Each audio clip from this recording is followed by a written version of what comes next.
Get back here, Harley. And I want to know who he is, sweetie. No one's who you think they are, my dear. Why spoil the fun? It was all a lie. There's nothing wrong with you. Nice of you to say, but you of all people should know there's plenty wrong with me. I recently saw an article ranking the best Batman games. Spoiler alert, number 1 was Arkham Asylum. I don't like it. Big surprise, right? Well, in that same list, Arkham City was ranked 2nd. Also, not really a big surprise considering how much impact these games have had on the broader landscape. Now, having only played through Arkham Asylum for the first time recently, in 2022, I thought it'd be a good idea to play through and finish the second installment. Before we begin though, I should note that I wasn't all that impressed with Arkham Asylum. I'm not sure whether it was because I think it's not aged very well or if it's just me not connecting with it, but yeah, perhaps just not my type of game. Nevertheless, I wanted to continue that journey, and this is what I thought about Batman Arkham City.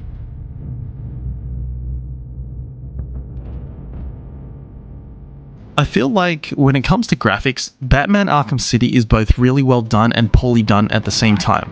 Like, obviously comparing it to today's games isn't fair, and the overall visuals just aren't as good as some modern titles. Like, the graphics themselves aren't actually bad. I do think the textures have started to feel outdated and the models kinda just look stiff and clunky, but considering the way it's stylized and how everything's been put together, it does a decent job.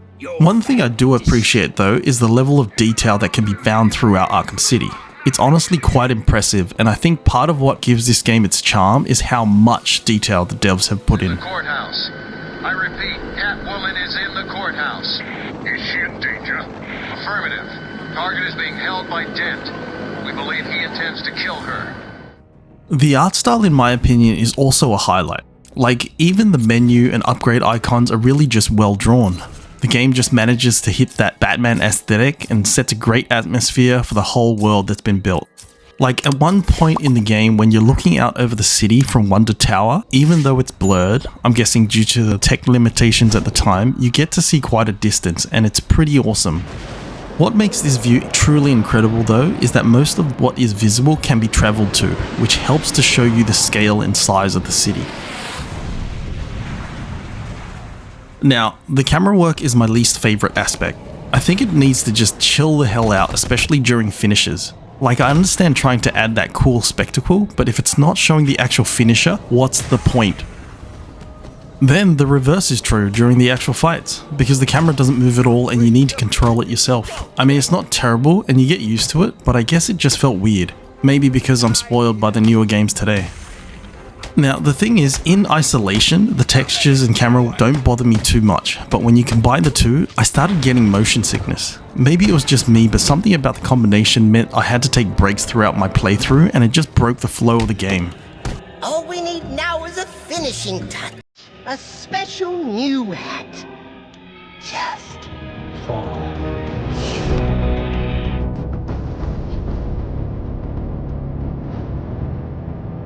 When it comes to gameplay, this game is a bit of a mixed bag for me. On one hand, the huge variety of gameplay and weapon choices is exceptional, and the traversal and movement throughout is really well done. On the other hand, I really dislike the melee combat, which wouldn't be such a big problem if it wasn't such a huge part of the game. On top of that, I noticed during the finishes, enemies can still hit you, which is kind of annoying. Granted, this series was touted as particularly excellent because of the combat. I guess I'm in the minority, but to me it's just unnecessarily tedious and doesn't feel as smooth as people keep saying.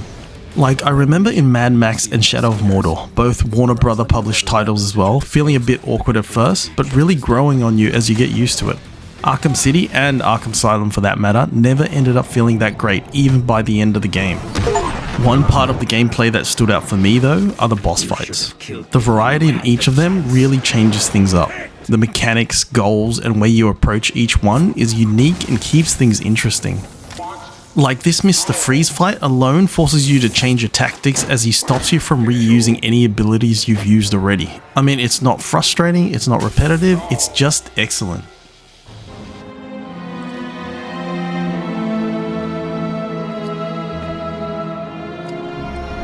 Time to get my things and quit this damn town for good. Now, level design. I really like it. Spread throughout the game are arena-like rooms where the player needs to take out a number of enemies through whatever means necessary. I think the most interesting part of Arkham City is how each room always gives the player multiple ways of clearing them. There are usually high points to grapple to, underground vents to sneak and hide in, breakable walls and different levels to maneuver around, which helps to keep the player engaged. The game often returns you to these sections, but each time it does, they get more challenging. Enemies start gaining more tools like the addition of mines, infrared vision, They're using thermal imaging headsets. or sometimes outright destroying the high points you can perch on. Ain't got nowhere to hide, huh? How are you gonna use those things if they're not here? Look, there is an absolutely insane amount of content in this world. Like, I finished the main story 100%, and it ended up being only 41% overall. The amount of Riddler trophies you can collect is huge, and each one has depth to them. They each feel like a new puzzle, and some will definitely give you pause. And that's just the Riddler trophies. There's also this AR training, Bane quests, side missions that feature other villains, and a heap of others scattered throughout the game. One could easily spend 50 plus hours finishing everything in the game and not feel like it was a waste of time. By the end of the game, you also get the option of switching between Catwoman and Batman, meaning there's even more variety. And to top it all off, there's a new Game Plus mode. The only downside is there's no fast travel, which would have given me more reason to stick to the game.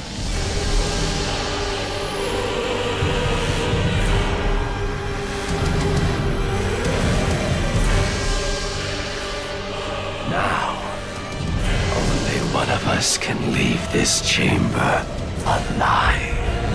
We'll see about that.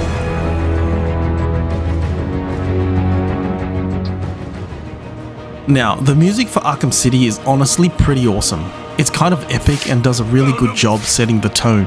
I feel like the soundtrack has drawn inspiration from Nolan's Dark Knight trilogy because it's got that orchestral sound present in big budget movie scores. I mean, they are certainly both different, but I feel like there's definitely some overlap. Not that that's a bad thing though, and I mean, who can blame them? Hans Zimmer is a bit of a titan in the musical composition space. Like, the musical score is just undeniably well done and is present enough throughout that there's really no awkward silent moments, which some games are guilty of.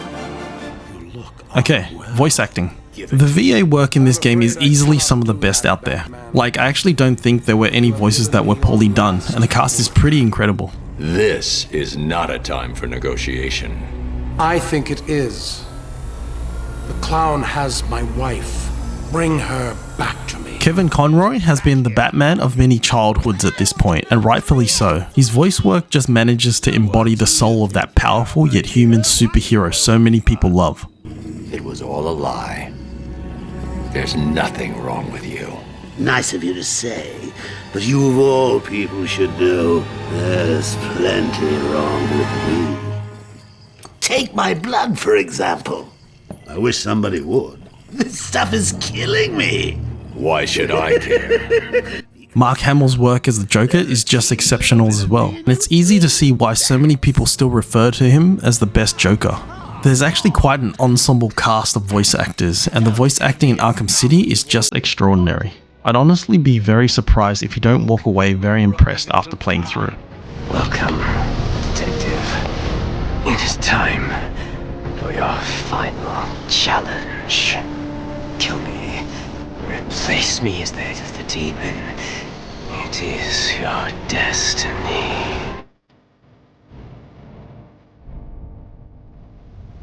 Superheroes are often only as good as their villains and supporting cast. Batman Arkham City, and Asylum for that matter, being Batman properties, are probably one of the few superhero video games that really make use of their villains.